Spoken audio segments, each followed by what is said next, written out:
You're listening to Building the Broncos with Nick Kendell and Carl Dummler, Broncos Country's leading draft and scouting analysts. Head on over to milehighhuddle.com to sound off on all things Broncos.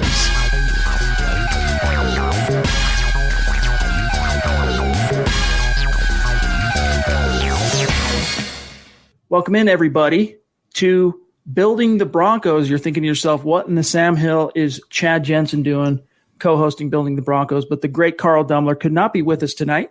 So I'm stepping in temporarily, as I am wont to do, to join awesome Nick Kendell, Mr. Quarterback grader himself. We're going to go through his grades. He had a great article a couple days ago on the Broncos. Nick is going to be grading the entire Broncos roster, going by position. And, of course, when you start with the quarterback. So we're going to go through that. Nick, how you doing, bro?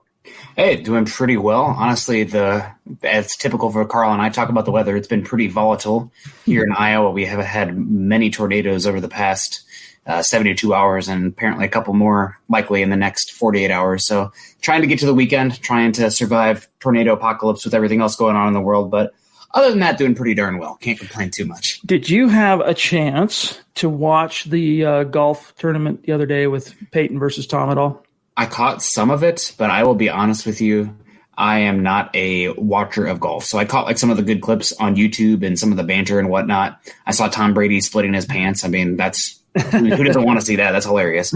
But as far as watching it, not for me. I'm just not a golfer. I like disc golf, just never been a golfer. I love to play golf. Couldn't care less to watch golf. I mean, I'll watch it when I'm out there with the fellas and, whoever I'm playing with. Of course, you're going to watch it unfold, but watching it on screen. But, there are some aficionados out there who just cannot get enough of watching golf, even on screen. But I don't know, maybe if we were in person. But even then, when you're golfing, Nick, half the time when you hit a drive, your own eye loses the ball. Yeah. So I can only imagine that if you're watching there, I mean, aside from the short putting and some of the chips and whatnot, like the drives and some of the bigger par 4s and 5s, what are you really watching? You're watching the stroke. You're losing the ball probably at least half the time. Yeah, I mean, the only thing that would have made me gotten me into that is Peyton Manning banter, just because he's so quick, right, smart, clever. I mean, some of his quips and digs are, I'd watch that. He could be sitting there just talking to who gives a crap, and I would tune in and listen to that. So, but golf itself, not really for me. And honestly, like I said, I actually prefer disc golf. Cheaper. You don't have to get the tee times. And also I prefer being in the woods if I can help it. And a lot of those are wood covered, which is nice. What did you make of his cart? The only picture I saw was of his cart on the one side, on the left side, I believe, on the driver's side. And it was decked out in Broncos colors, regalia, decals, whatnot. However, I heard that on the other side it was Colts. I don't know if that's true. It was. Yep.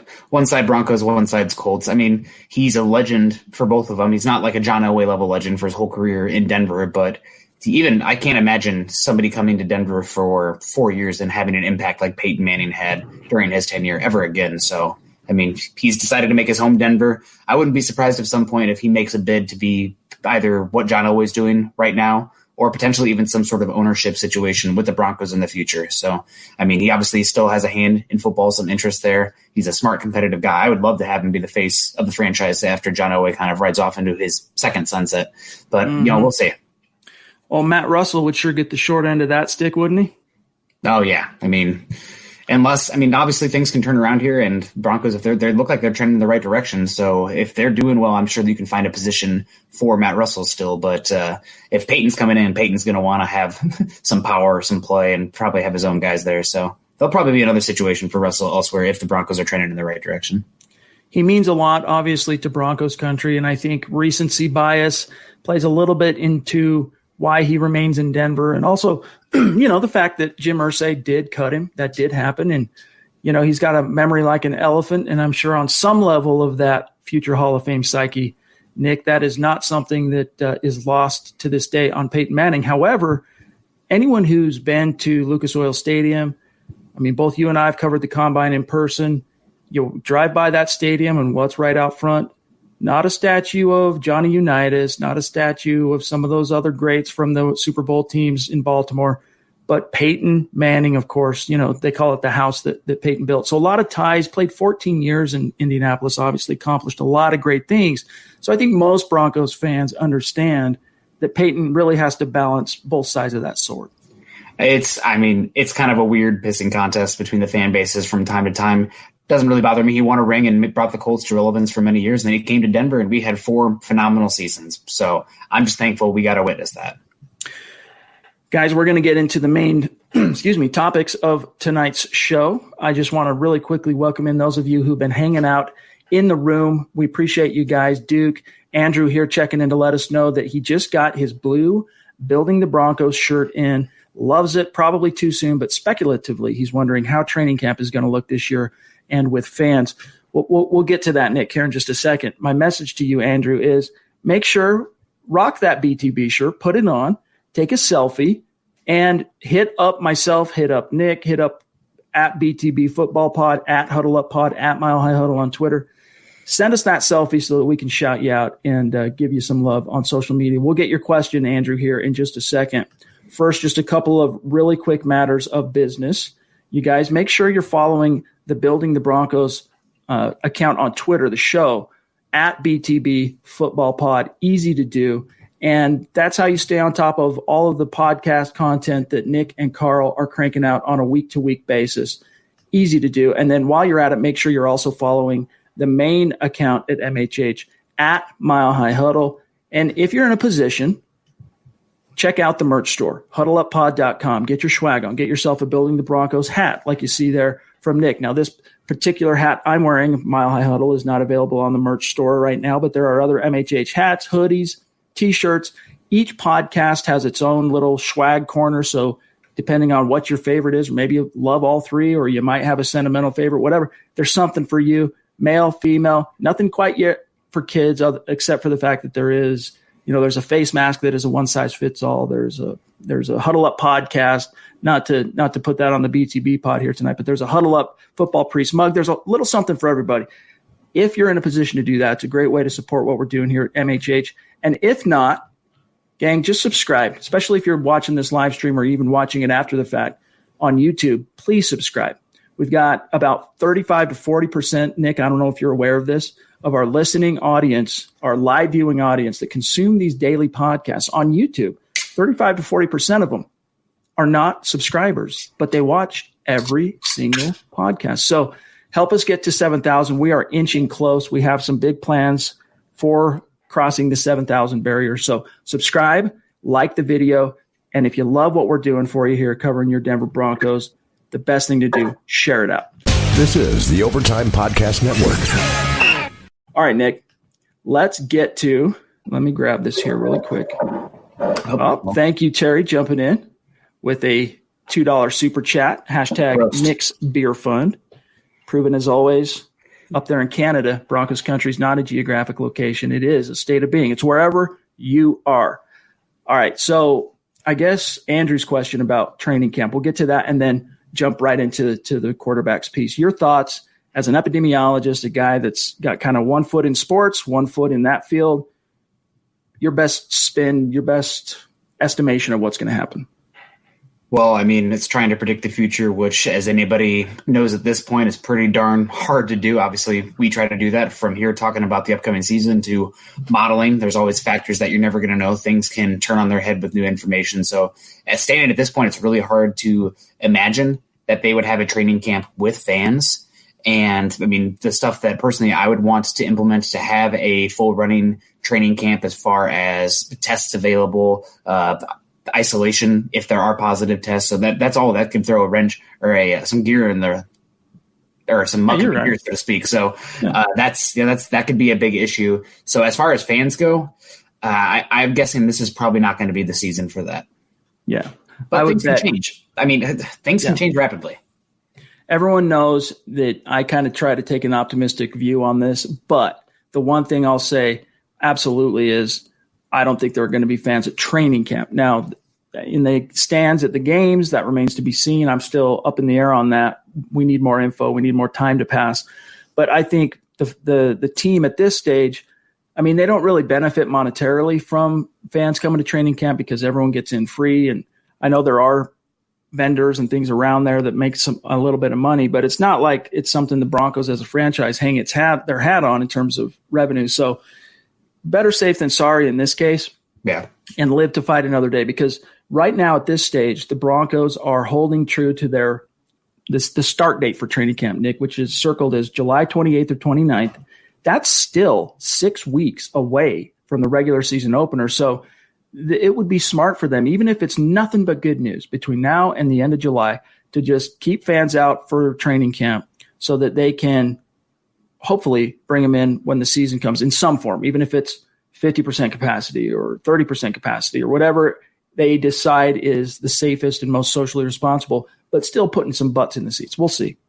Yeah, and I mean, the training camp, it's a lot about getting fan loyalty. I mean, a lot of kids go there, you can get an autograph, get close and personal, way closer and personal than you would at a game. So while that stinks that you might not have that this year, the main thing is getting the product on the field when you can get it there and still having some semblance of normalcy in regards to football while keeping as many people safe as possible. So fans, as far as training camp goes, if I was a betting man, I would say probably not likely. All right, I'm going to do a quick share screen here. I want to start doing a better job of when we reference content at milehighhuddle.com, showing it to you guys, making sure you understand what we're doing over here. Because sometimes I think most of our awesome audience, both on Facebook and YouTube, especially Facebook, they're well aware of what we're doing at milehighhuddle.com, covering the Denver Broncos on the Sports Illustrated Network. But the YouTube people, I don't think sometimes they realize all the additional work and articles and videos and breakdowns that are happening at milehighhuddle.com. So this is an article that Nick published yesterday, and it's part one in his, let me get rid of this, video wants to follow me, in his grading of the Broncos roster going position by position, starting with the quarterback position. And, of course, the main players here, we have Drew Lock, Jeff Driscoll is going to be the veteran backup, Brett Rippon entering his second year, former undrafted rookie, and then this year's version of the undrafted rookie from Vanderbilt, Riley Neal. Now, you guys really should go read this article, but I'm going to boil it down here so that Nick can kind of explain where he's at on this with the grade overall. Grade B-. Nick, I could go through and read this. If it was Zach and I could read the quote and then we can analyze it, but you're the one that said it. So what's your take on B-? Why B-? Why not an A? Why not even a lesser grade, considering how unproven the room is? I think there could be an argument for both sides. Well, quarterback's a unique position where really you're only going to see one guy on the field. So while the backup's the entire room does make sense, you want to weight it to that number one starter. It's not like wide receiver where you're looking at the number 4 and number 5 guys being contributors still. So obviously it mostly comes down to Drew Lock. If the Broncos did have a younger upside arm, let's say they took Jalen Hurts in the second round, would have been a waste of a second round pick with not knowing exactly what Drew Lock is yet. But just for example, that could kind of change the grade. But right now, I think the B- is probably a fair grade for Drew Lock, and that puts him in the average starting quarterback area. Now, after 5 games, I know that he went 4-1. He had flashes, but the way I described the Scangarello offense with Drew Lock was essentially the bike with training wheels on it. They didn't ask him to do a whole lot from a mental perspective. Sometimes he's a little bit late on some of the reads. Sometimes he was a little bit I guess, what's the word I'm looking for here? It'll come to me. But just he would make reads where he'd be a little bit overzealous. Skittish?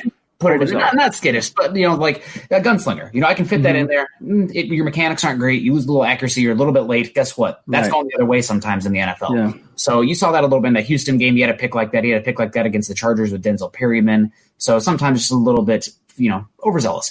So I think it's good. We don't know enough about Drew Lock yet. There are flashes. There's the arm talent, and something else that I think is really important to a quarterback that I did not weight enough when I was evaluating Paxton Lynch, but that's the attitude, the leadership, the moxie surrounding him. I mean, that really needs to have that around him. Now, granted that, dancing on the sideline, rapping Jeezy, it's all fun. If the Broncos are getting beat by 30 points at home and you see him doing that, it's a totally different message. So that does matter as well. You have to have that coming with good play and everybody having fun. But overall, I think a B- is a fair grade, but there is a large error bar on that B- because Drew Lock is still such an unknown. 5 games, we saw flashes. Cautious optimism is warranted. I already cracked the beer, Duke. I also see comments on the crack that beer, Nick. But I'm not saying beer, but there's something in there. So B- could be worse, could be lower. If he plays poorly, could be a C- or worse. But Drew Lock, 5 games, the flashes he had, there's a lot of upside there. The arm talent, the improvements that he showed, not only from college to preseason, but the preseason to when he came in those final 5 games, to the final 5 games as well. You saw just every single week getting a little bit better, improving in areas. So he could end up being an A, but I just think given where we are right now with what we know, a B- is about as fair of a grade as you can get. And you're not really getting much padding of that grade with the likes of Jeff Driscoll, Riley Neal, and Britt Rippon. I was just going to say, especially considering the relative inexperience and unproven resume behind Drew Lock, I think that's a more than fair grade. And look, everyone's excited about Drew Lock.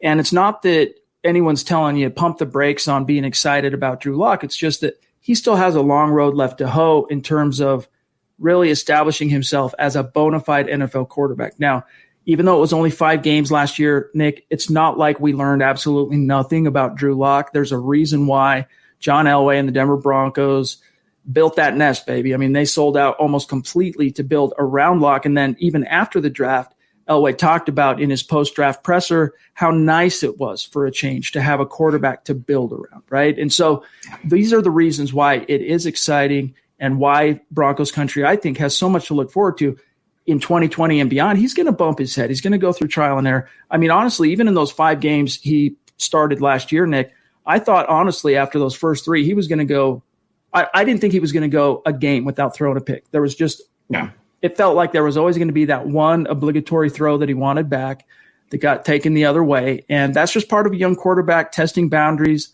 learning and figuring out what he can get away with, what he's capable of at the next level. This isn't Missouri. This isn't the SEC, as phenomenal as the SEC is. It's just a different animal. And real quick here, Brian Greenfield jumping in with a $2 super. Appreciate you, my friend. He says, more fishing this week, Chad. And he's referring to an email he sent me showing, what was it, Brian? Like a 60-pound fish you caught? Ridiculous. Really big fish, but good for you, my dog. I'm not a big fan of fishing, Nick, but I like catching. I just hate sitting there for 3 hours with nothing. But when that fish hits the hook, I like reeling them in. But yeah. I'm not big on just sitting there twiddling my thumbs. All right.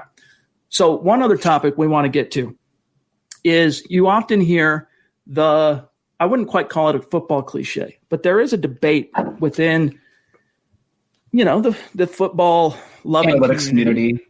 Yeah. Should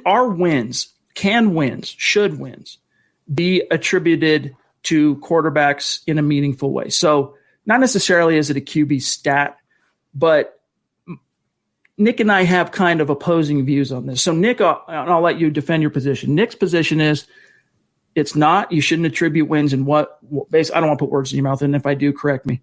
You shouldn't attribute wins to a quarterback's resume, statistics, box score, whatever.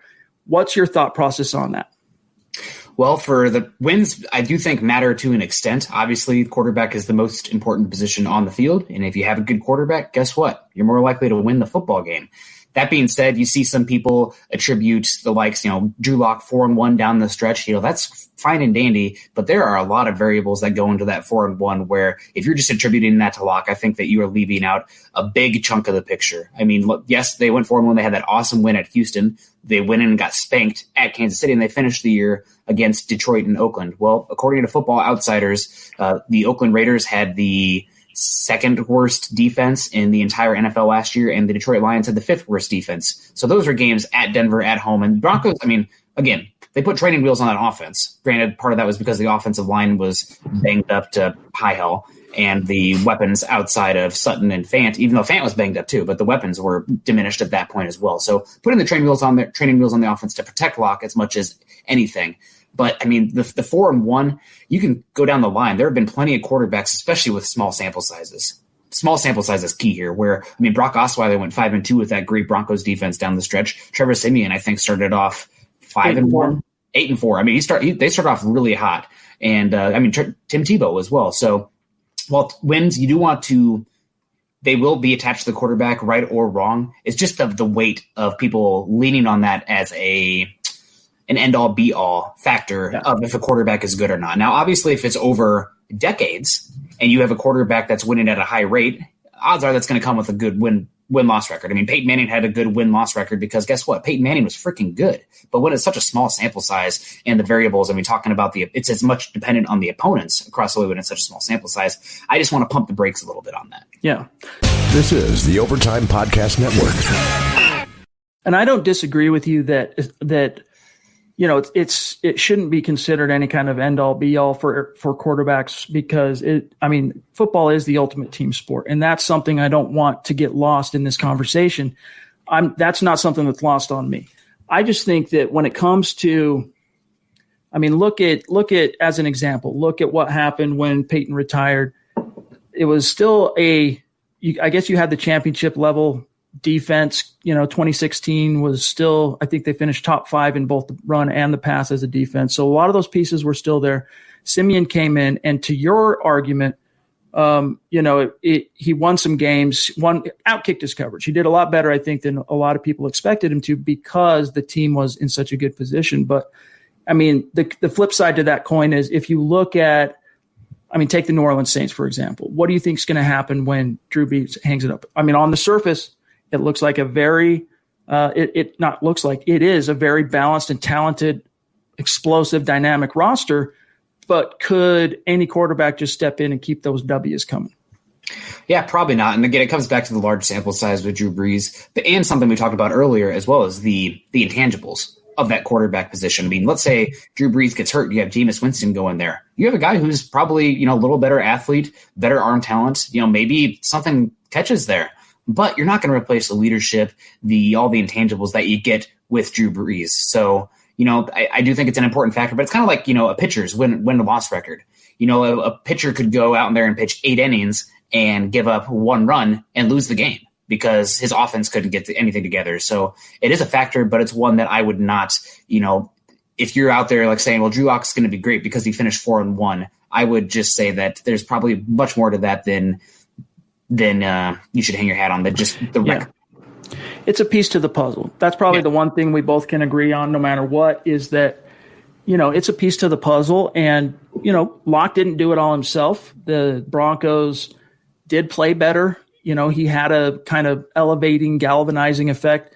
It's one of to bring back an actual NFL cliche that, a franchise caliber quarterback, or let's just say the right quarterback, is the tide that raises all ships. And you saw that with Drew Lock. Now, the question at this stage is going to be, was that fleeting? Was that a temporary spike? Because look at the lift Brandon Allen gave the Broncos for 6 quarters after Joe Flacco hurt his neck in the Colts game. Allen comes out, beats a Browns team that had beaten the Broncos the year prior in December, beats Baker Mayfield and the hapless 2019 Browns. So it's not like it was a major accomplishment, but it was a spark. 2 more quarters in, they're 20 points up on the Minnesota Vikings, and you're really thinking, man, this Brandon Allen, solid. And then it all came crumbling down. So anytime there's a quarterback change, it usually comes with a spark. The team gets a little bit of a boost, but then everything comes crashing down to earth. And when that spark wears off, it really does devolve back onto the quarterback. Do you have the wherewithal to hold your own, contend, and be a force to be reckoned with? And in Brandon Allen's case, that was proved clearly in the prevailing wins in upstate New York against the Buffalo Bills that he's just not that guy. So Drew Lock, though, came in 5 games, sparked the team, really inspired, I think, the front office, and it's going to be fun, Nick, no matter what your take is, and this goes, I'm speaking to our listeners here, what your take is on whether wins should be attributed to quarterbacks or not. It's going to be really fun to see how Drew Lock progresses in his second year. Yeah, and I think the big thing, I sent you a piece today talking about the Broncos are starting to work together. Not the rookies, but a lot of them have met in Denver, and they're starting to throw the ball around. And due to everything going on in the world right now, and those rookies not being there, a new offense, a first year, first off season for Drew Lock going in as the starting quarterback, there's a reason to think that this Broncos offense, even though they are young, a typical offseason, you'd see them be really volatile. Go 1 week and put up 40 points and put up less than 10 the next. I think that's going to be even more the case this season, given the funkiness of the offseason because of the predicament of the world. Amen. James has a question here and just some food for thought. He says, after having a good conversation with Buana earlier, going back to last year, would you rather have Noah Fant and Jajuan James or Jared Cook and Jajuan Taylor? Nick, I'll let you answer that one, my brother. That's a tough question because you have injury issues and concerns with both those tackles. You're paying big money for Jajuan James. I think I like Noah Fant the most out of all those players, so I'm going to go with him, although I don't love the cost of Jajuan James. That's the biggest thing that concerns me. But Jajuan Taylor, I think he gave up the most penalties last year. He actually had more holding penalties than Garrett Bowles, and he struggled a lot in pass protection. Jared Cook is kind of what you want Noah Fant to be, but Noah Fant is younger, healthier, and more athletic upside going into it. So Noah Fant, I think, is the best player of that bunch. Jajuan James, when Jajuan James played last year, that's the best the offense ever looked the whole season. I don't think that was an accident. So I'd probably go with that. Yeah, those 30 some odd snaps that he played on the road in Houston, as Nick said, man, there's a reason. And even look at it like, I don't want to be too tinfoil hat here, but the offense goes off in the first half, and then he sits back down because his knee's giving out on him, and Eli Wilkinson comes back in that second half. And it's not that the Broncos offense disappeared. I do believe they put up another 10 points in the second half, but it was nowhere near the fireworks that it was in the first half. And that's not all attributed to James, but still, to the point, it was a better looking offense with Jajuan James at right tackle. And that's what the vision this front office and coaching staff had, is James at right tackle. So here's to hoping, Nick, that he actually is able to play more than whatever it was, 60 snaps, I think 60 some odd snaps, and making $14-something million last year. And I do want to reiterate, Jajuan James, there are concerns about degenerative knee issues. So that's enough for me to be concerned about him. Noah Fant's the best player of that bunch. So that's the one I'm going to roll with. Just the best. Give me the best player. That is very concerning. Very concerning. Michaela jumping in, one of our Super Chat superstars. Really appreciate you, Michaela. Very generous super. She says, any chance Peyton will go into the Hall of Fame both as a Colt and a Bronco? Now, Nick, it used to be that they'd have to kind of pick a team in terms of how they would be attributed going into the Hall as a Viking, going into the Hall as a Bronco, et cetera. That's not really the case anymore. So I don't think he will have to pick a teams per se, but let's say push came to shove and this were an issue in which you would have to say, are you going into the Hall as a Bronco or as a Colt? Which one would you say? I honestly think that he would go in as a Bronco, even though he only played 4 years compared to 14 in Indy, because he achieved almost as much in that 4-year span in Denver.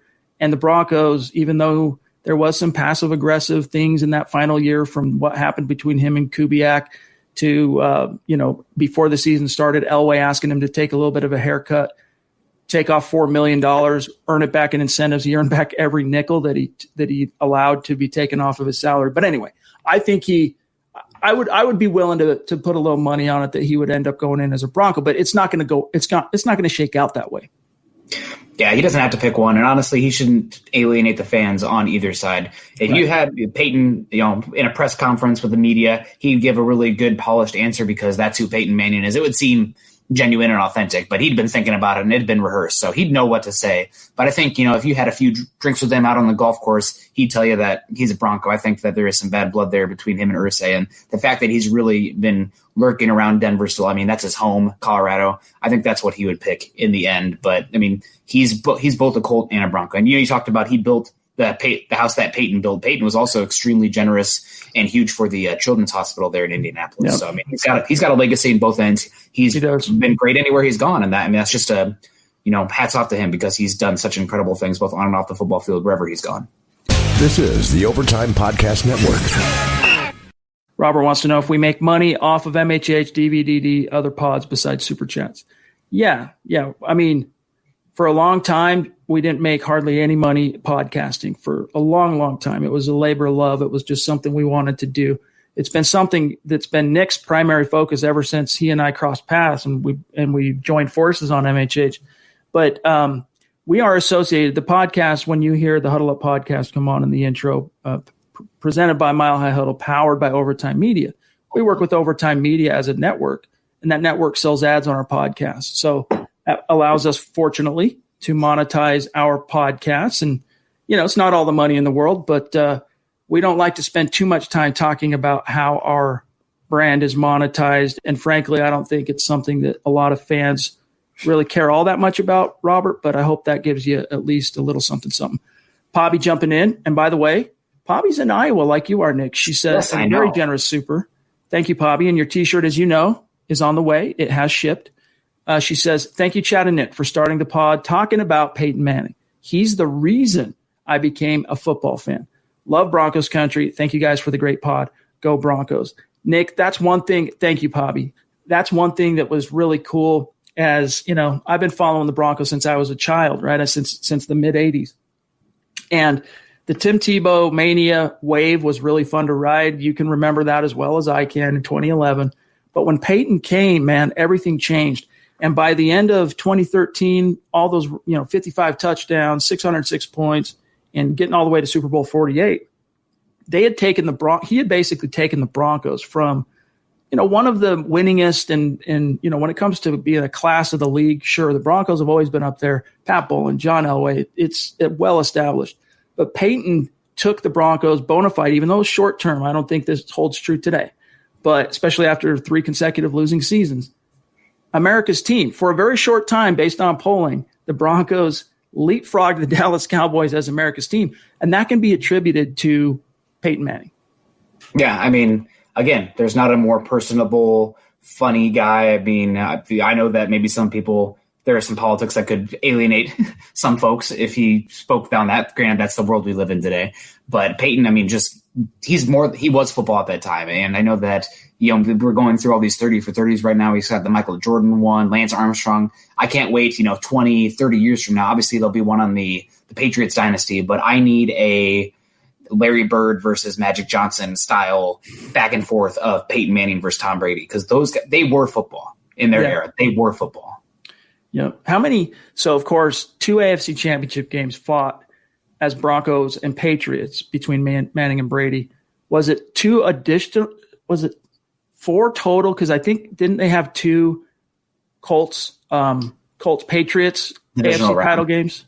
I think they had a divisional round one as well. I think so. I don't think they always met 1 and 2, but I mean, that's incredible. You just hope that when, Peyton retired, Brady won't be too much farther behind him. Breeze, not a whole heck of a lot longer for the NFL. You hope that some of these younger bucks, I mean, Patrick Mahomes is here to stay. That's not a flash in the pan. That's a reality. But who's going to rise up and create that next, mano-a-mano marquee quarterback throwdown of the next generation? Because even Aaron Rodgers getting really long in the tooth. Ben Roethlisberger hanging on for dear life.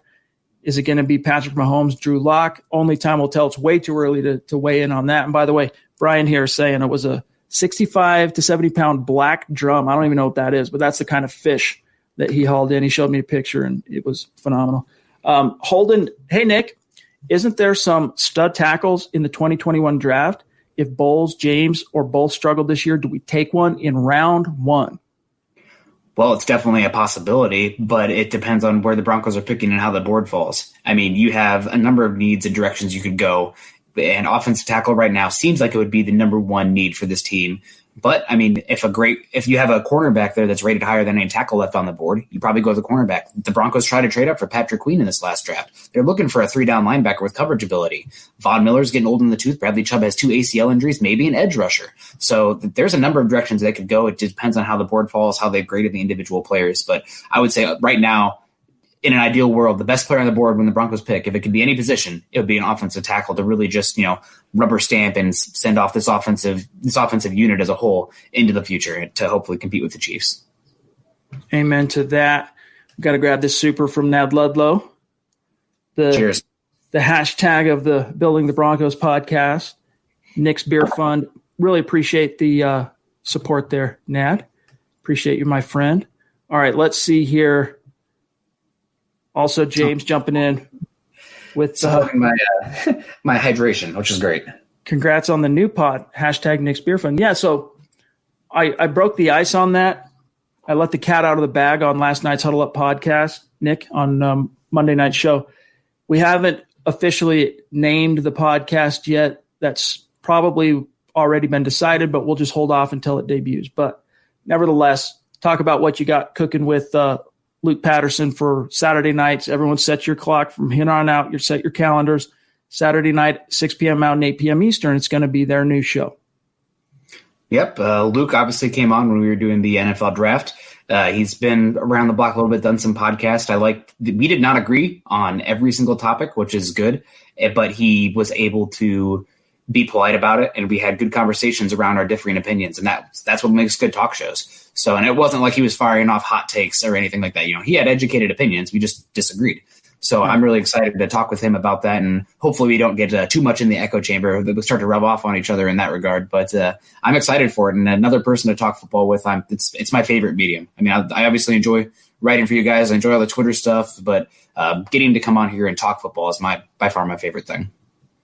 Amen. It's going to be a great podcast, and I think a lot of fans, obviously, Monday through Friday, that's when fans are used to doing other things. They have their commutes, they have their rituals, they have their, the ways that they work their favorite podcasts and content into their lives. And for a lot of people, I'm not speaking for everybody, but because I'm listening to podcasts, literally I've got something in my ear all day long, every day. But Saturdays, Sundays, Friday nights, people tend to kind of let off the brakes and they got things going, right? Life goes on. You got social things going on. Kids' games are happening on Saturdays. Obviously, what's happened the last 2 months has kind of put a stranglehold on that. But nevertheless, Saturdays henceforth and beyond, Fridays and Saturdays. So Dove Valley Deep Divers is going to remain on Friday nights.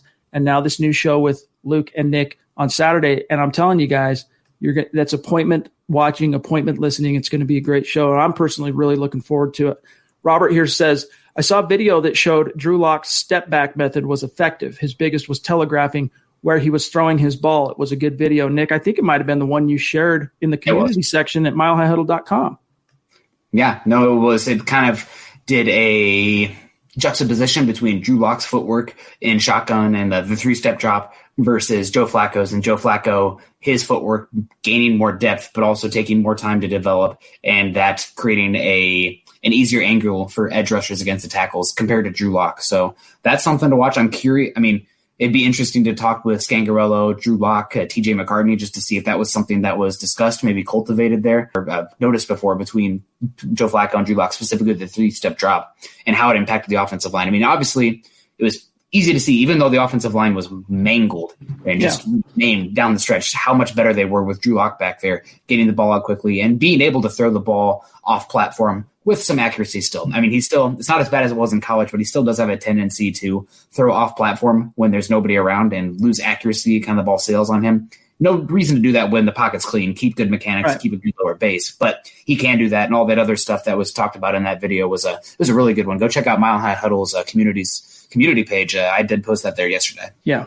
you can find it there. It's a small YouTube channel, but he did a great job with that piece of content. So hopefully his little channel there grows. I know I'm pretty sure I subscribe to the channel on Mile High Huddle YouTube. So if nothing else, check that out. You'll be able to find it that way.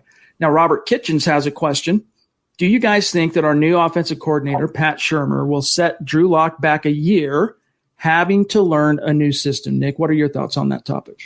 I mean, setting him back a year, I don't know if that's what I would say. I mean, obviously it is a setback of sorts because they're having to learn a new offense and different points of emphasis, et cetera, et cetera. But setting him back a year, you might see a little bit of, again, some volatile nature of the offense early on. But hopefully Pat Shurmur, I mean, he was sought after for a reason. The Bears really wanted him. The only reason Scangarello was fired wasn't as much because Scangarello wasn't the guy they wanted. It's just because Shurmur became available and they wanted Shurmur. So that speaks super highly for him. So will it potentially cause a little bit of slowness and some erratic play out of the gate? I'm sure. But I think overall, by the end of the year, hopefully you'll start to see things humming, picking up, really young offense, and we'll see the flashes, the optimism.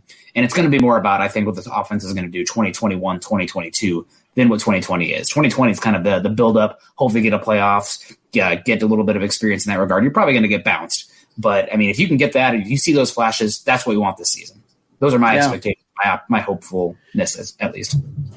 The one thing that you can kind of hope for is the Shurmur-Shula effect on Drew Lock in terms of potentially accelerating his learning curve within that new scheme. Because, I mean, look at Daniel Jones as an example. There's a lot to like about his game coming out of Duke. But let's just say from a physical tools, traits perspective, not sure that he really holds a candle to Drew Lock. And yet, in terms of production on the field, in his 12 starts last year for the Giants under Shermer and Shula, 24 touchdowns, 12 picks. He ended up, when you factored in all his fumbles and whatnot, being a turnover machine that ended up outweighing his touchdowns. But still, just looking at his touchdown to interception ratio in 12 starts, 24-12.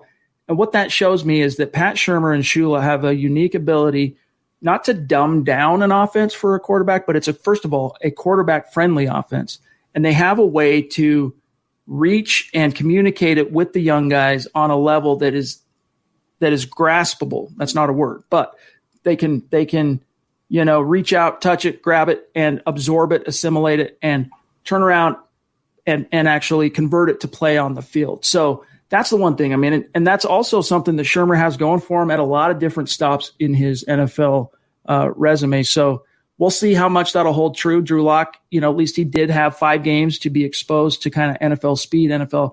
I'm sure he learned a lot about himself in those 5 starts and what he's capable of, but it's going to be fun to see how it shakes out. You got Lee over here on Facebook saying he's going to be top 12. Look at all those weapons.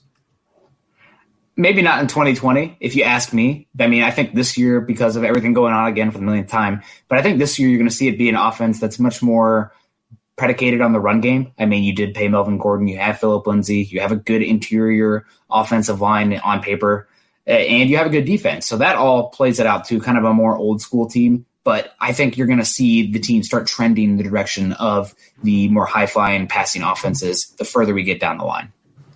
James jumping in again, our friend from across the pond, also helps out a lot in the MHH Broncos Superfan Facebook group. Really appreciate that, Super James. He says, like MLB considers quality starts more so than wins. What does a 2020 stat line for a quality start look like on around 30 attempts per game? What do you think, Nick? Again, it probably depends on the defense you're playing and the like. So those are important variables. Playing the Raiders defense versus, let's say, the Steelers defense, who could be the best in the NFL next year. That's going to be a different story.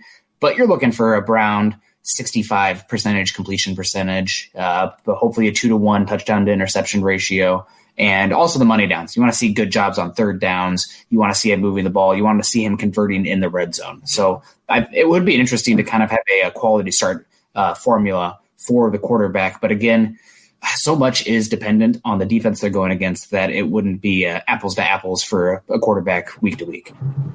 And for what it's worth, all of those metrics that Nick just landed on in terms of quarterback stats and team stats that the quarterback affects, red zone, third down efficiency, those stats improved from week 13 on for the Denver Broncos. And had Drew Lock not been able to move the needle, man, I mean, I could pull up the end of the season in review that shows where the Broncos finished, but they were bottom third in, even though he elevated them, they still finished bottom third in both of those categories. I shudder to think what it would have been had it just been Flacco and Allen's contributions. So that's another positive thing to.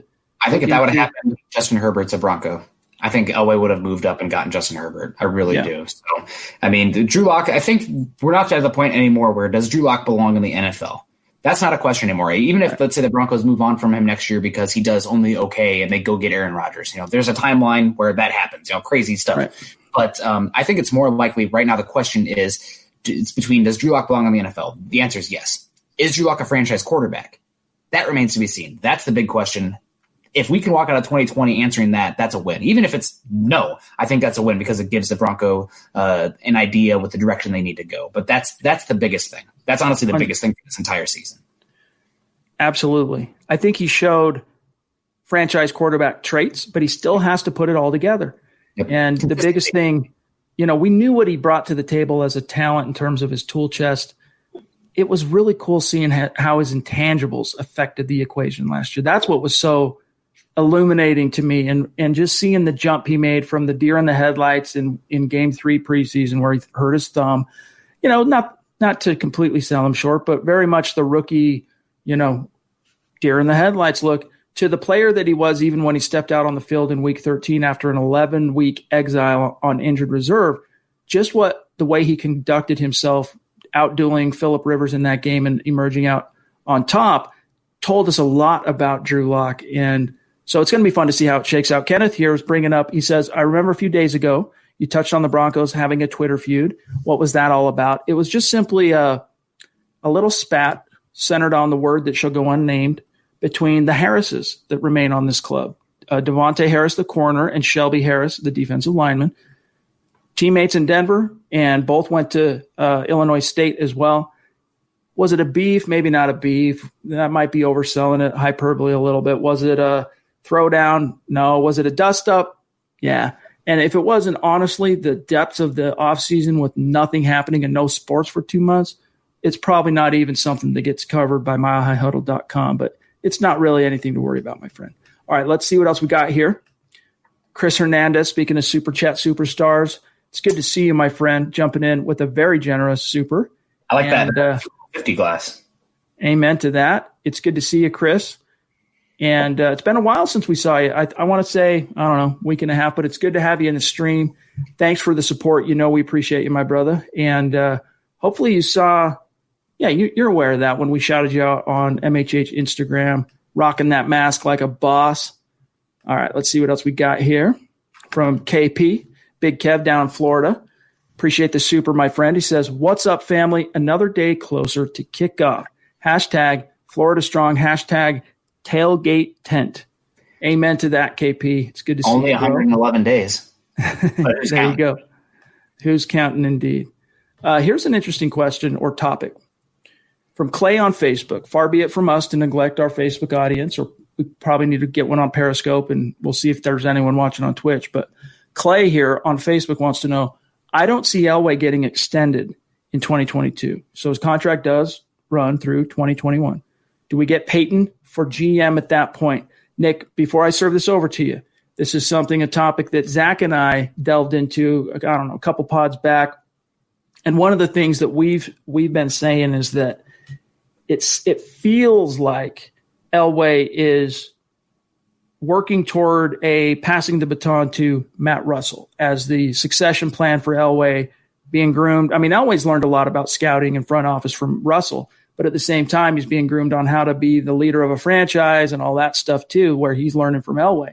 What's your answer here for Clay, 2022 and beyond? First of all, is Elway going to be still in this Bronco front office in 2022? And the idea of Peyton for GM?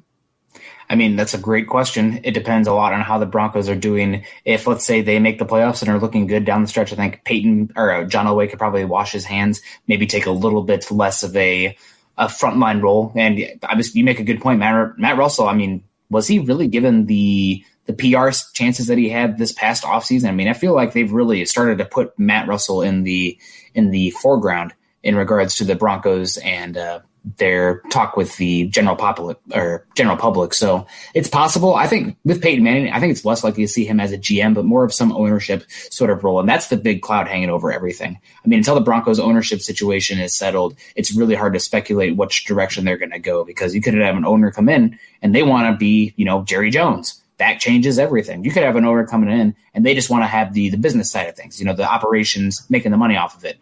And then Matt Russell, I mean, good for him, probably in that scenario. So really, until the ownership situation is squared away, it's too hard to say. Amen. It really is. It's too far out, but we'll see how it shakes out. Mark from across the pond jumping in on Facebook to say, hey guys, longtime Broncos fan here in the UK, have been listening to your various podcasts for some time, but never get to watch the live stream as it's gone 1 a.m. our time. Thank goodness for insomnia tonight. Nice to be able to post in the stream for once. Keep up the great work. Mark, very cool. I'm glad you chimed in with a comment there in the chat. Really good to see you, and I'm glad you're able to jump in on the conversation, my friend. Let's grab Mike Evans here, one of our bona fide Super Chat superstars. And Mike, I engaged in some, now don't get your minds out of the gutter, self-flagellation last night because we missed your Super Chat. We actually missed Big Mike Evans Super Chat last night, and I was kicking myself. That's what it means, by the way, guys. I really hated when that happens, so we appreciate you showing some love to the BTB pod tonight, Mikey. He says, do you think Kareem Jackson will keep his skills at a high level through 2021, which is how long his contract runs? Will we have to draft a safety in the first 3 rounds next year? Appreciate y'all. Nick? Well, I think it's definitely possible that Kareem Jackson, given his headiness and his versatility, could still be a really good safety. Now, is he going to be the starting safety? Is he going to be that third safety where he can come in and play some nickel snaps? I mean, the thing with a Vic Fangio defense, especially with the safeties, is you got to wear so many different hats. I mean, you got to come down. You have box snaps, you got slot snaps, you got two deep safeties. They don't really ask the guys to do single high that much, but there's a lot that they ask those safeties to do. And they'll use three safeties a lot. I mean, Will Parks last year, down the stretch, he was essentially that nickel cornerback. So I think Kareem Jackson, you will start to look for a contingency plan for him because that play is going to inevitably drop at some point. I mean, he has hit that 30-year-old mark.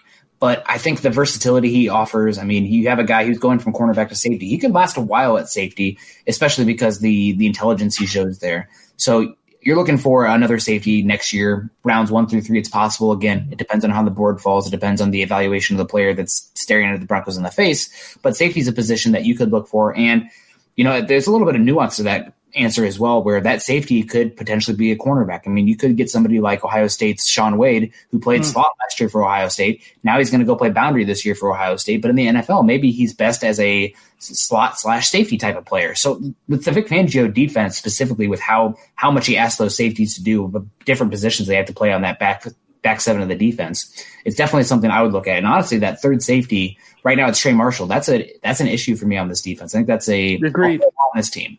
Where, I mean, I'm more concerned about cornerback because Boye's been injured, Callahan's been injured. After that, it's a heap of who knows what. But if we're talking about in a perfect world, if you're going to really use that third safety, especially in big dime looks, right now the Broncos, I mean, Trey Marshall, I don't know, he's an unknown. So that's where I stand on that. It's definitely possible. I don't want to derail the podcast too long on third safety questions here, but since we're together here, I don't think I've actually gotten your opinion on this. This is out for my curiosity. Your thoughts on Asang Bassi and Douglas Coleman, two undrafted rookies. I think it was Eric that said to me, Eric Trickle, that when they first signed Coleman, I was like, what's up with this dude? Who is this? Because I don't know. You guys know this. I don't know the freaking all 300 dudes that enter into a draft class or whatever. And he said he's like the quintessential Fangio defensive back, and that Asang Bassi, he had like a 6th-round grade. Anyway, your thoughts on those two guys and how they might fit into that same umbrella? They definitely have a chance, but that's one of those things where, especially the undrafted guys, I have opinions on them coming in the draft. I thought Bassi, he's small and didn't test the best, but he's smart, could be a good nickel cornerback. And then Coleman, a lot of picks, granted, in the Big 12, some of those picks were more the opportunity than him showing off range and skills. Granted, there is something to be said about finding the ball and getting it, but it wasn't like you were seeing crazy range plays from him. There's a reason both those guys were undrafted free agents. But I'm personally, with guys undrafted free agents, even round 6 and 7, I'm waiting until I get to see those guys training camp preseason when they're up there and it's a much more an even playing field and they're in this situation. So, we got an Eagles thing coming in here too. So yeah, Eagles, a Twitch question. And, like I've said many times, I know I'm not a gamer, so I know next to nothing about how to make Twitch really work for MHH and how to reach Broncos fans on Twitch. I was just simply told by someone I really trust in the digital media landscape that we need to start streaming to Twitch. So Ted FX, we appreciate you joining the stream, my friend. Obviously an Eagles guy. He wants to know if the Broncos could trade Royce Freeman. So he's interested in this Royce Freeman guy, all right, that we all know quite well, for nickelback safety Cre'Von LeBlanc from the Eagles. I mean, I guess it's possible, but player-for-player trades are so rare in the NFL. You don't see them very often. So I think it's more likely that you'd see, if the Eagles want Royce Freeman, maybe you're sending a 2021 5th-round pick, and then Broncos are sending Royce Freeman and a conditional 7th. But for Cre'Von LeBlanc, the Broncos have like 10,000 guys that are similar to him in regards to, are they good enough to be starters? Are they Jags? You kind of back and forth on that. So I doubt you'd see a player-for-player trade, but maybe something by the end of the preseason, Broncos are looking for a guy of that specific niche. Maybe they'll ship off some day 3 picks for us, something like that. I'm cutting off the first half of Billy's question here. Long story short, Billy wants to know if we're going to do, the gut reaction is still a thing, and we plan on doing the gut reaction after every game this coming season, including, of course, preseason. But we've been getting a lot of requests, Nick. I don't know if you've been getting them on BTB, but we've been getting a lot of requests for us to, similar to what we did during the draft, while games are ongoing, streaming live, sharing our observations live during the game. And obviously it's something that's being kicked around, but tell our listeners what your immediate gut reaction would be to the idea of participating in live streams during the game. That would be interesting. The one thing selfishly that my thought is that I worry that it would take away some of my attention to the game, because I'm trying to analyze the game for myself. So that way I can really, think about it on an upper tier level rather than just down here. So that would be a concern. But if there's demand for that and there's a community that would be there to engage with, that seems like that would be interesting. I mean, I never even thought about something like that before. So obviously some pros and cons to it. I'd need to marinate on it a little bit, but right. I'm intrigued. Color me intrigued. We'll see. Maybe we'll give it a test run in the preseason and see how it works out.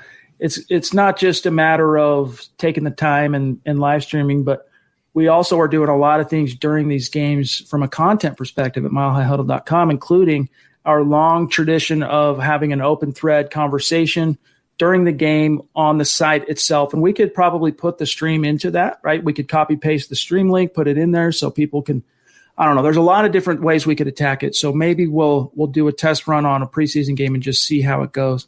Brian jumping back in with a $2 super. Appreciate you, my friend. He says, what are your expectations for Cushenberry in 2020? Now, Nick, I'm one of those guys that if I don't check myself, I can get a little out over my skis, getting excited about rookies, especially those in the premium rounds.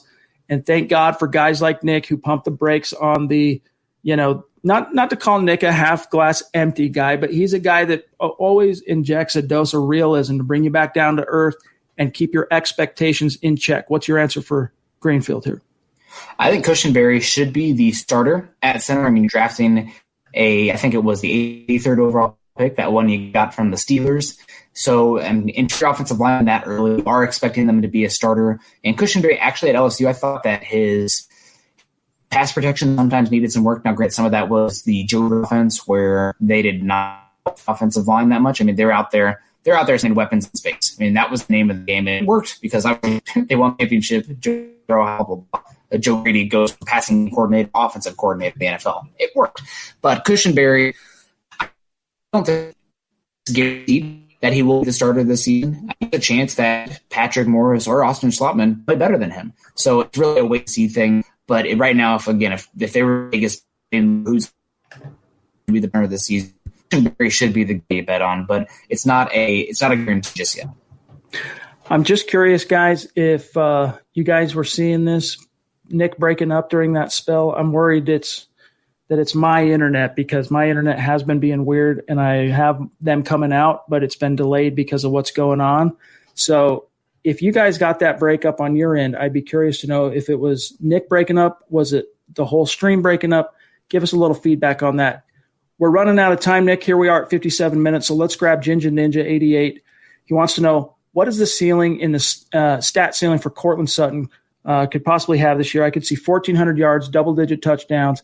Our rookie wide receivers could come on slow this season due to the you-know-what. Hashtag MHH gang, Denver Broncos for life. What do you see as the ceiling for Cortland Sutton this year? Well, hopefully I'm not. Let me know if I am. Apparently I was before. Go ahead.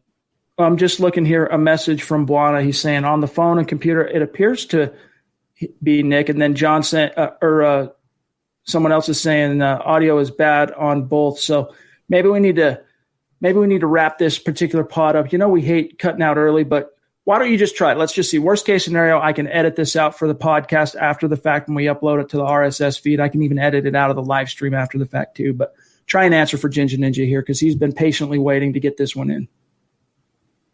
So I think that probably not likely you're going to see Cortland Sutton with that high of a statistical output, just because there's more mouths to feed. I mean, he's going to be, I think, better per touch, but as far as a volume target, I just don't see it with this many guys. And I'm getting the message, by the way, that we're back. We're good. All right. So awesome. Good to, I think honestly, he's going to be, barring injury, he's a 1,000-yard guy henceforth, and until he starts slowing down as a player. It's just a matter of, with so many additional mouths to feed, what can you really bank on? I know the over-under on Jerry Jeudy, as an example, is 870 something yards. I mean, I would be stunned if he gets a whole heck of a lot more. I took the over barely, but I mean, Eddie Royal had one of the most prolific rookie seasons as a rookie wide receiver for the Denver Broncos back in 2008. Came just shy of 1,000 yards, and it was an all-time rookie record for this team. So, it's not like 1,000 yards is just something you just pull out of your pocket. Boom, here's 1,000 yards and double-digit touchdowns. We got to keep it within the realm of the feasible. Well, I think Vegas also builds into their over-unders the possibility of injury. So if Jerry Jeudy pulls a hammy and is out 4 weeks, well, there goes the chance at 1,000 yards. So that's something that is worth pondering when you're looking at those lines. Periscope, Good Time Sports. What about Manning? I'm not sure exactly what you're asking there, my friend. So thanks for joining us on Periscope on Twitter. It's good to see you. All right, guys, we got to kind of wind this one down here. What's that, Nick? It says apparently I'm still bad on breaking up. Nick's still bad. I don't know. It could honestly, you might not be aware of this. We've been having problems with mine, even though I'm literally I can touch my router right now.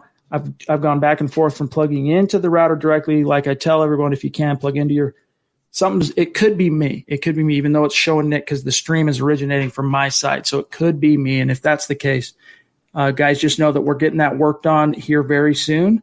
There is a service ticket with my Comcast provider to get that taken care of here at MHH Central. All right, guys, thank you for joining us tonight, Building the Broncos. Nick, I appreciate you inviting me on. It's a gas to talk football with you, as always, my friend.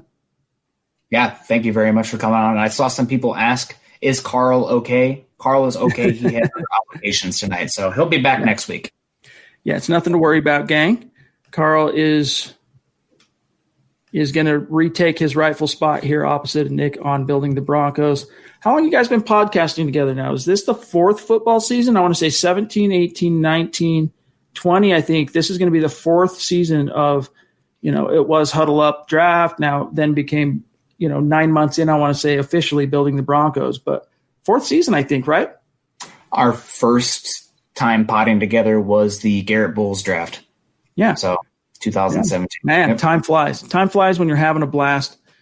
It really does. All right, gang. Make sure you're following Building the Broncos on Twitter at BTB Football Pod. And also you want to make sure you're following Nick Kendell here at Nick Kendell, MHH, and Carl, for what it's worth, at Carl Dummler, MHH. Easy to find both those guys. If you like what you saw tonight, make sure you give this video a like. If you love what you saw and heard tonight, share this thing out. And another message to our YouTube listeners, please subscribe, you guys. It helps the channel. And you can also click the notification bell and be notified every time a new video uploads or a stream gets scheduled or a stream goes live. So, and if you're in a position, guys, another reminder, get one of these handsome Building the Broncos trucker hats. Go to huddleuppod.com, find it, grab it, get it. It will get shipped out to you ASAP. Thanks for joining us here live, and it's a mile-high salute, as always, to our Super Chat superstars. Really appreciate each and every one of you. You know that, you guys. And Nick will be back Saturday with Luke, so stay tuned for that Saturday night, 6 p.m. Mountain, 8 p.m. Eastern. And then, of course, Zach and I will be back tomorrow night, same time. So, Nick, have a great rest of your week, my brother. Yeah, you too. Stay safe, and thanks for coming on. All right, guys. For Nick, I'm Chad. We'll talk to you guys tomorrow night. You've been listening to Building the Broncos. Join Broncos Country's deep divers at milehighhuddle.com to keep the conversation going.